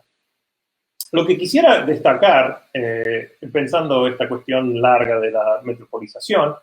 es como parte de eso, muchos distintos expertos, constructores, arquitectos, ingenieros, otros, vinieron a la provincia y muchas figuras locales fueron expulsadas de la ciudad, fueron a vivir bajo una carpa en el campo, y pensaron de otra manera la relación entre esa ciudad de barro y las viñas que la rodeaban. Entonces, este momento de repensar era también un momento de rebalanceo. Hubo varios equipos de arquitectos que vinieron a pensar y a proponer una forma distinta de construir la ciudad post-terremoto, que tomaban en cuenta el hecho de que el terremoto había tenido relativamente poco impacto fuera de la ciudad y un impacto absolutamente desastroso dentro de la ciudad. Había que reconstruir la ciudad toda, entonces, ¿por qué no hacerlo de otra manera? Y por qué no tomar algo de estas experiencias y algo de este espacio, del verde, de la integración del paisaje, traerlo más para dentro de la ciudad? Pero no era solo cuestión de plantar árboles y traer los canales hacia el centro de la ciudad y hacer una ciudad verde, aunque eso estaba. Era también cuestión, como muy caro a arquitectos modernistas de ese momento, de integrar la planificación física de la ciudad con la planificación económica y la planificación ambiental. Entonces, este momento, sobre todo los primeros 2 años después del terremoto, este momento de emergencia, fue un momento de grandes debates sobre estas cuestiones centrales de la metropolización. ¿Cuál debería ser el peso de la ciudad? ¿Cuánta gente debería vivir en la ciudad? ¿Cómo debería estar conectado la ciudad con la estructura productiva que le da su riqueza y su potencia? Y hubo, entonces, no solo grandes debates sobre qué tipos de casas construir, cómo hacer las casas antisísmicas, cómo compensar los dueños de casa por sus derrotas, cómo compensar las familias de las víctimas por sus pérdidas materiales y pérdidas de vida, que fueron cuestiones centrales en estos debates, sino también de cómo reconfigurar la relación entre ciudad y campo en este momento. Hubo propuestas de pequeñas bodegas regionales, de otras formas de construir nuevos asentamientos en el campo, de fortalecer las condiciones de trabajo y las posibilidades de trabajo y de vida de los trabajadores rurales. O sea, toda una idea de pensar la planificación integral de la provincia y de extender lo que era algo de esta lógica expansiva de inclusión que señaló Adrián para Buenos Aires, digamos, también al espacio rural y pensar otra manera de esta relación, que no fuera la ciudad con su espalda, dando su espalda al campo y sacando sus riquezas y dominando sus viñas. Entonces, esos debates se dieron con una intensidad de propuestas también conectadas con la renovación del sistema de canales que podía expandir el acceso al agua y también establecer más tierra bajo viña y más producción. O sea, era expandir la producción y expandir el acceso a esto. En todas estas propuestas, entonces, la reconstrucción de la ciudad era más bien la reconstrucción de toda la región y de todo su potencial. Y de mayor adaptación al clima y al paisaje. Ahora, al lado de estos debates, entonces, hay el proceso muy intenso de responder a la emergencia, que produce, tres dinámicas. Una dinámica son estas propuestas y sus distintas idas y vueltas y su conexión o desconexión con los procesos, con los profundos cambios políticos que están tomando lugar en lo nacional con el surgimiento del peronismo y sus varias controversias. El segundo es el proceso de improvisar vivienda de todos los sobrevivientes, de muchos de construir, que habían mirado muy mal los ranchos de adobe tradicionales del campo y se veían construyendo formas de su ranchería en el espacio, en los fondos de sus casas o en sus espacios de campo. Entonces había un lugar donde los urbanos, las élites urbanas de San Juan se vieron obligadas a improvisar condiciones de vivienda que habían mirado como impropias hasta ese momento y descubrir así el campo. Y la tercera era el proceso de producción masiva de viviendas de emergencia por parte del Estado, que ocurrió fundamentalmente en una zona rodeando la ciudad de las 4 avenidas, ciudad cuadrícula original de San Juan, en lo que eran los espacios de terreno público, que eran en gran medida espacios conectados con los ferrocarriles. Entonces, sobre todo durante esos 4 años después del terremoto, surgió como una especie de ciudad sombra. La ciudad sombra de las viviendas de emergencia, sean las provistas por el Estado, que rodeaban los restos de la ciudad, sean las viviendas construidas por los propios, que estaban, digamos, en la parte de fondo de las casas todavía caídas en el centro de la ciudad. Y también la sombra de pensar todo el tejido productivo en torno a la ciudad que seguía produciendo y que estaban intentando reimaginar. Ahora, hacia el 48, estos intensos debates se dan, ideas de mudar la ciudad a otro lugar, de construirla de manera fundamentalmente distinta, de cambiar radicalmente la cuadrícula de la ciudad, de inventar nuevas formas de vivienda, fueron debatidas, en gran medida descartadas, y se surgió una propuesta y un ordenamiento que miraba mucho a Buenos Aires como modelo, pero que tomaba de alguna manera las condiciones y las posibilidades locales como su forma de expresión. Entonces ahí nace la ciudad de la reconstrucción, que empieza hacia el 48 con la primera planificación de la ciudad y va a durar unos 30 años del proceso lento, peleado, complejo, pero finalmente guiado por el Estado y avanzando, aunque con tropiezos políticos, muy, digamos, de forma continua y intensa. Y de alguna medida, este proceso de reconstrucción del 48 bajo un órgano gubernamental que se llamaba el Consejo de Reconstrucción, que tuvo financiamiento nacional, fue una versión especialmente intensa para San Juan del proceso algo más largo y dilatado que describe Adrián para Buenos Aires, de un ciclo expansivo, donde con el Estado o como constructor directo o como garante mediante la provisión de hipotecas garantizadas por el Banco Hipotecario Nacional, sirvió para dar acceso a vivienda digna a una población mucho más amplia de San Juan que había tenido antes y para construir una especie de estado de bienestar sanjuanino a la sombra, sobre las ruinas del pasado. Esto se hizo en parte rechazando las propuestas más radicales de transformación y en parte, al decir de Juan Carlos Batavier, enterrando las memorias del tremendo dolor del desastre en hormigón. Y produjo un proceso, una versión de la expansión urbana de Buenos Aires a escala provincial, que, como digo, siguió con bastante fuerza hasta principios de los 70, y después, al igual que en Buenos Aires, aunque algo más tardíamente, fue debilitándose hacia finales del siglo. Entonces, lo que quisiera señalar de esto es cómo un aspecto de esto es cómo los modelos desarrollados en Buenos Aires y en Córdoba, en otras ciudades, digamos, se fueron incorporando en la experiencia provinciana de San Juan.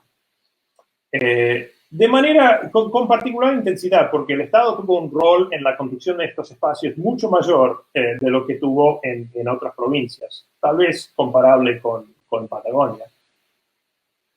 Y que tuvo una experiencia, digamos, relativamente virtuosa en impacto social y en impacto económico, que estaba basado, y una economía provincial basada en esta expansión urbana combinada con todavía la industria vitivinícola ya reconfigurada fuera de la ciudad. Pero nos deja frente a la crisis de este modelo, que también se da en los 80 y 90, y sobre todo después de 2000, donde vemos las descontinuidades de esta experiencia de expansión, que ha producido una ciudad que tiene, cierto, menos fracturas políticos entre ciudad y suburbios de los que destaca Adrián en Buenos Aires, pero cosas parecidas, digamos, donde no hay una gestión integrada del suelo, y sobre todo donde esta idea genial y central de los años 40 de la conexión entre los recursos ecológicos y los procesos de desarrollo económicos y el campo y la ciudad, ha sido ignorado en una ciudad que expande sobre el terreno productivo como sin solución de continuidad y dejando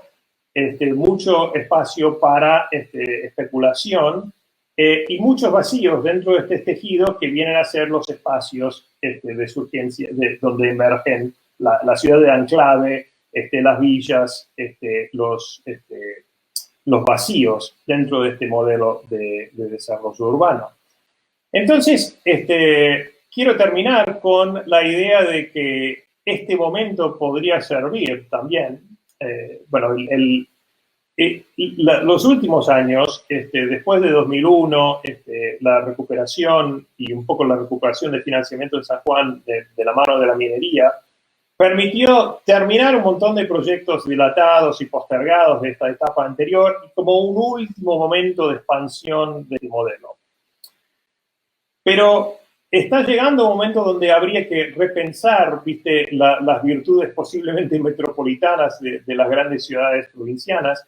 Y es interesante pensar estas ideas de 70 años atrás y estas experiencias de integración de fragmentos que han ocurrido en el interín para tal vez desarrollar un modelo y un imaginario integrativo, integrador, que pueda volver a producir una relación más virtuosa entre la ciudad, los recursos naturales que le dan la posibilidad de vida, y la provincia dentro de la cual ha llegado a ocupar un espacio tan grande y exagerado. Entonces, es interesante en ese sentido, digamos, replantear el lugar de las provincias de la nación, pero también pensar estas cuestiones metropolitanas en su versión central, que es Buenos Aires, pero también sus versiones igualmente intensas, como son las ciudades de provincia, aún las ciudades de provincia con más, donde el rol del Estado y la planificación del Estado ha jugado un rol tan potente y virtuoso, en algunos momentos por lo menos, como en San Juan. Gracias.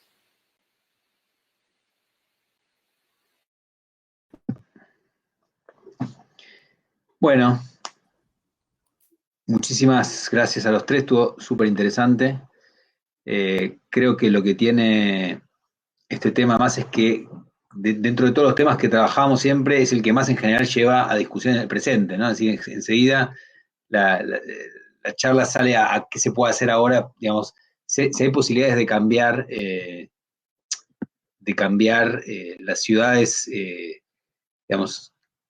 Yo ahí tendría una pregunta, mientras dejamos a ver si hay preguntas de la gente, que hay varios comentarios positivos, pero, que es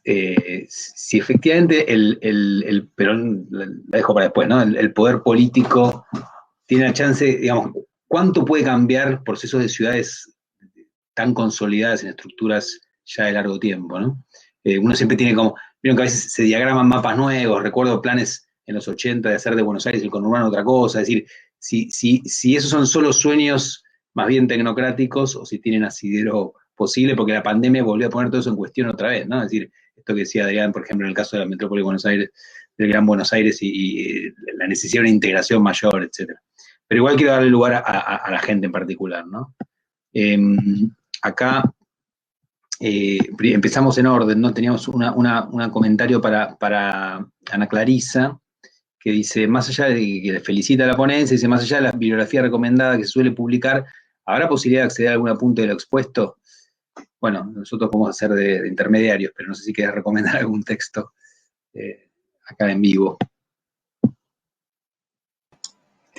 Hay apuntes, sí, puedo reunir apuntes, porque son en realidad como distintas estaciones, pero de una vuelta, digamos, larga sobre la cuestión, así que podría pasarle al museo eso,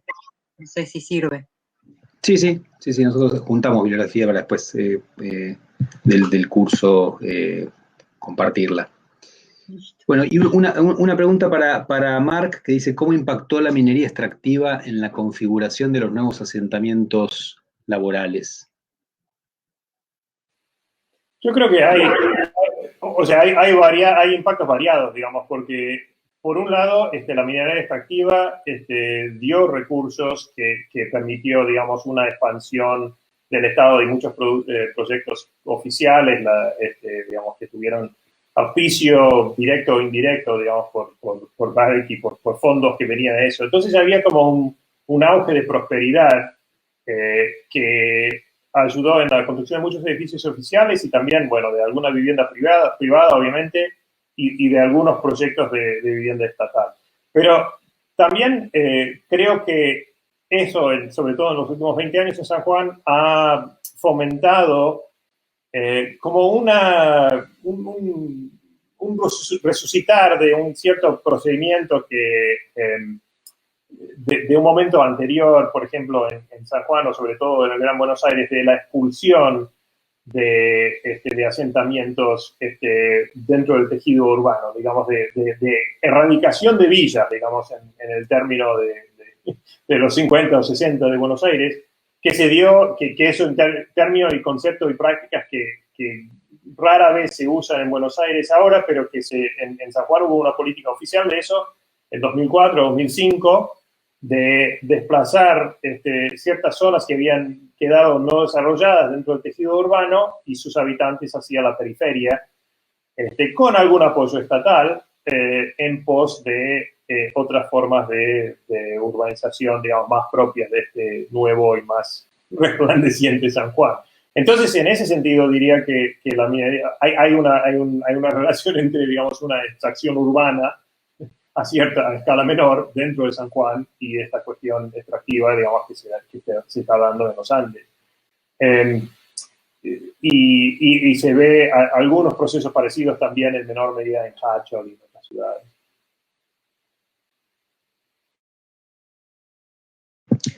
Bueno, perfecto. Y acá alguien decía que Adrián debería ser llamado para pensar los desafíos del Gran Buenos Aires.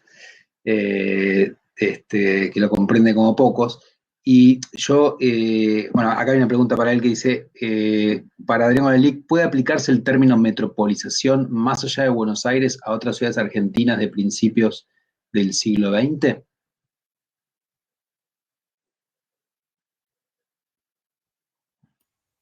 A principios del siglo XX hay un crecimiento importante en todas las ciudades, en principio todas las ciudades que tienen que ver con la producción litoral. Rosario realmente se convierte en un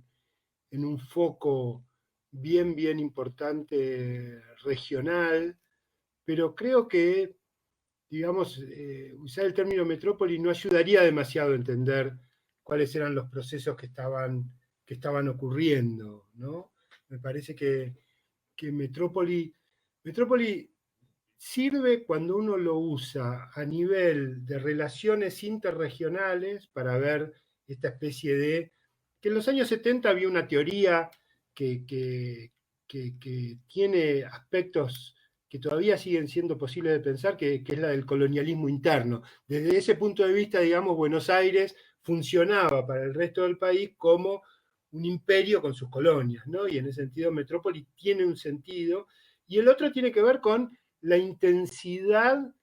Georg Simmel nuevamente, con la intensidad de la vida urbana, de los estímulos urbanos, del nivel de generalización de la forma mercancía, todo lo que tiene que ver con el funcionamiento interno de la metrópoli. Desde ambos puntos de vista me parece que a principios del siglo XX sería difícil aplicárselos a otras ciudades que no sean Buenos Aires en el país, ¿no? Pese, insisto, al crecimiento llamativo para muchos de lo que era la Chicago argentina en ese momento, que era Rosario, ¿no? Con mucha industria, con mucha capitalización de toda la producción agrícola de la provincia, con una energía modernizadora realmente notable, ¿no?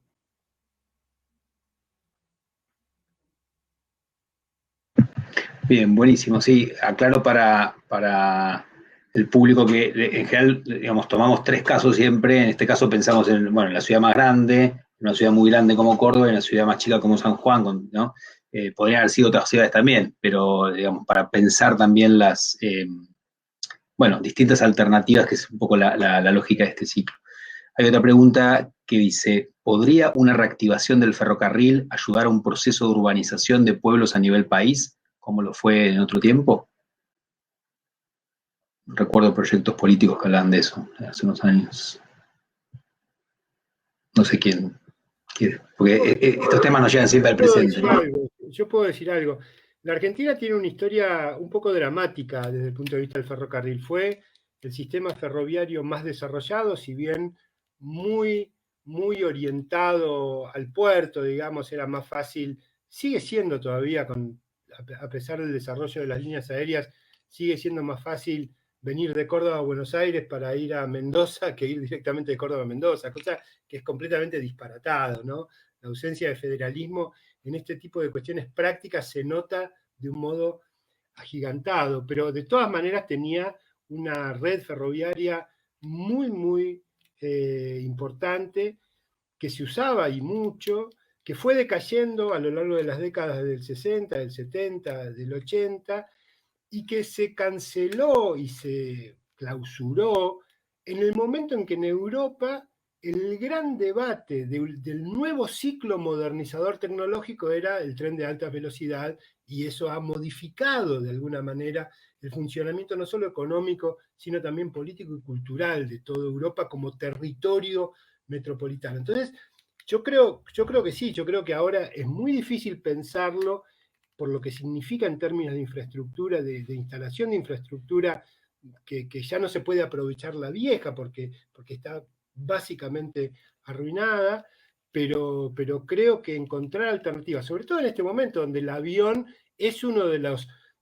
blancos de la crítica con mucha razón ambientalista por los efectos que tiene ambientales, en un país donde el ferrocarril podría llevar adelante muchísimas actividades sociales y económicas. Yo creo que sigue siendo una alternativa necesaria de ser pensada. No sé si alguien más quiere decir algo al respecto, si no, tengo otra. Bueno. También hay un poco de posibilidad de eso en términos de, si bien, como dice Adrián, las grandes posibilidades serían algunas conexiones más grandes, sea de alta velocidad, etcétera. También a nivel urbano, digamos, ¿no? O sea, Mendoza ha desarrollado cierta política en ese sentido y otras ciudades también. En términos de los procesos internos, digamos, de resucitación de tranvías. O sea, hay como varias otras políticas y escalas. Si bien con la densidad y la estructura que hubo antes no hay posibilidad de volver atrás, pero hay maneras en que puede ser integrado. O sea, una gran falencia para mí, digamos, por ejemplo, de esta última etapa de San Juan en otras ciudades fue no pensar de otra manera en esta última prosperidad, digamos, una mayor integración a bicicletas o a tranvías o otras cosas, sino una apuesta al automóvil privado, que bueno, o sea, en Buenos Aires, digamos, eso en parte ya fue, pero en varias ciudades y provincias, digamos, el momento decisivo ha sido muy reciente. O sea, es un error todavía tal vez recuperable, ¿no? Por cuestiones del mismo escala de que estamos hablando. Agrego otra pregunta, dice, ¿qué dimensión tiene y qué papel juega la propiedad y vivienda ociosa en nuestras metrópolis?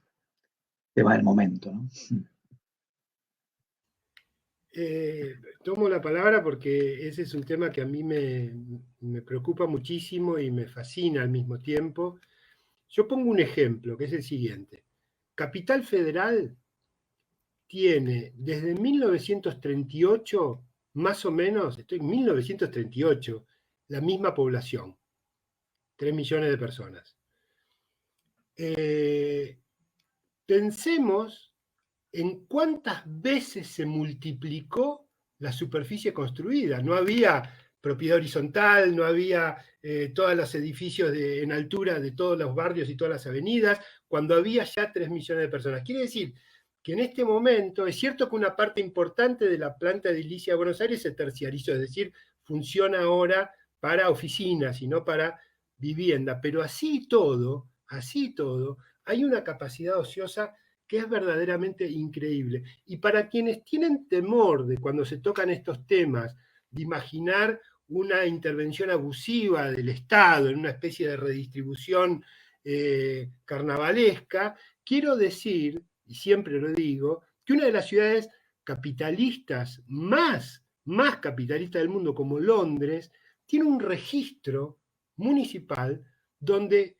lleva cuenta de todas las casas vacías y les aplica unos impuestos extraordinarios hasta que no son alquiladas o no se les da algún destino. Quiere decir que hay muchísimo margen entre la inacción absoluta que nosotros tenemos y la ridiculez de imaginar una suerte de expropiación donde todo centímetro cuadrado construido tiene que servir para vivienda para alguien. En el medio hay una cantidad enorme de instrumentos muy desarrollados en las metrópolis más avanzadas del mundo que Buenos Aires está lejísimo siquiera de empezar a pensar. El 30% solamente de Puerto Madero está ocupado. Lo demás es inversión, digamos, que ociosa, y ni hablar de toda la zona del corredor norte, las torres nuevas, etc. Hay muchísima, y toda la planta edilicia de la ciudad central. Hay muchísimo para hacer en ese campo que ni siquiera se ha empezado a pensar. Tema que además es un tema en distintas ciudades del país, ¿no? En el sentido de, digo, Buenos Aires a nivel enorme, pero quiero decir, el problema del alquiler, ¿no?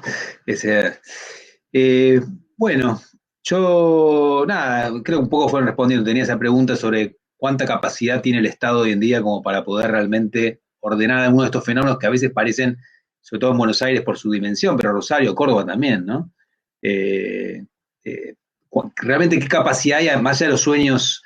de transformación, capacidad real política y técnica para poder hacerlo, ¿no? A veces la pandemia para mí desnudó, bueno, es una obviedad, un montón de problemas que parecen terribles, ¿no? Es decir, está al alcance de países con la precariedad de muchos recursos como el nuestro, poder modificar algunos de estos fenómenos urbanos, supongo que sí, pero con pregunta mía, ¿no? ¿Qué les parece como en un corto plazo y sin cosas faraónicas se podría hacer para, digamos, mejorar los procesos metropolitanos actuales? Perdón por desviarme tanto del tema. Como dije, esto va mucho a la realidad, ¿no?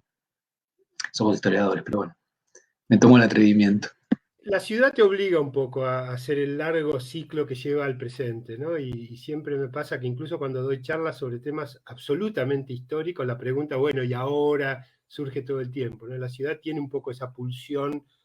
presentista y futurista, por otro lado, ¿no? Yo creo que no es un problema económico, sino político y cultural. Se dice siempre, es una frase ya hecha, pero que es muy verdadera, que el problema del subdesarrollo no es tanto económico como de utilización de los recursos, no es tanto de la cantidad de recursos, sino de su utilización. Y pongo un ejemplo nada más cordobés, digamos, en las décadas pasadas el gobierno de la ciudad, el gobierno de la provincia y el gobierno nacional se tiraban con conjuntos habitacionales, cada uno en la jurisdicción en que tenía posibilidades, para campañas propias, para internas políticas, etcétera, sin ninguna discusión racional de dónde conviene que haya un conjunto habitacional, de dónde conviene que la ciudad crezca o no. Entonces, estas divisiones, estas incongruencias interjurisdiccionales que tenemos no tienen que ver con los recursos económicos, sino tiene que ver con el modo en que el Estado decide funcionar, el modo en que la clase política decide suspender ciertas competencias y poner a pensar ciertas cuestiones estratégicas. Y me parece que eso en la Argentina no ocurrió en momentos de prosperidad y tampoco en momentos de pobreza. Quiere decir que hay falencias, digamos. Lo que decía Marc me parece interesantísimo. En el momento de prosperidad, la plata se usó mal, pero en el momento de pobreza no se piensa mejor y se dice tenemos pocos recursos, ¿cómo los vamos a usar? También se usa mal, y la competencia interinstitucional dentro de las propias... las ciudades están gobernadas por secretarías que se rifan a las distintas agrupaciones políticas que apoyaron la candidatura del intendente y que después compiten entre sí, porque no tienen ninguna capacidad de pensar todo junto un problema que es bastante colectivo. Entonces tenemos esa cultura instalada desde hace décadas. No es de un partido político, es un poco el modo en que la sociedad argentina ha construido su cultura política, y me parece que no hay que dejarlo de decir, porque no hay que dejar de tener la esperanza de que en algún momento podamos llegar a modificarlo.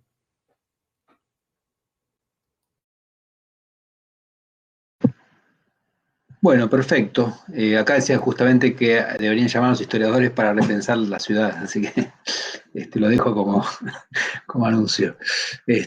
Bueno, no sé si alguien quiere agregar algo más, si no, yo vuelvo a agradecerles muchísimo este interesantísimo panel de hoy, la verdad que aprendí un montón.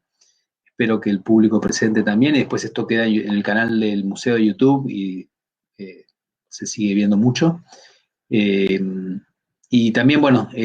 avisarle a los y las presentes que entonces seguimos en este ciclo que va saltando por la historia argentina, y la próxima reunión que tenemos es en 2 semanas, también miércoles 7 de julio, a la misma hora, 17:30. Esta vez nos vamos a ocupar otra vez del siglo XIX, del momento llamado comúnmente, entre comillas, Organización Nacional, ¿no? Las décadas de 1860 y 1870, y ahí va a estar Gustavo Paz hablando de La Rioja, Mariana Pérez hablando de Entre Ríos y Mercedes Tenti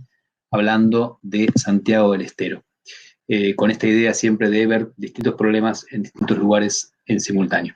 Así que, bueno, muchísimas gracias a los expositores otra vez, en serio. Muchas gracias a todos y a todas que ahí pueden ver en los comentarios que están agradeciendo mucho, y listo. Nos vemos la próxima. Muchas gracias, Flor. Gracias, Gabriel, gracias a todos. Chao, Marc, chao, Clarice. Nos vemos. Muchísimas gracias a todos.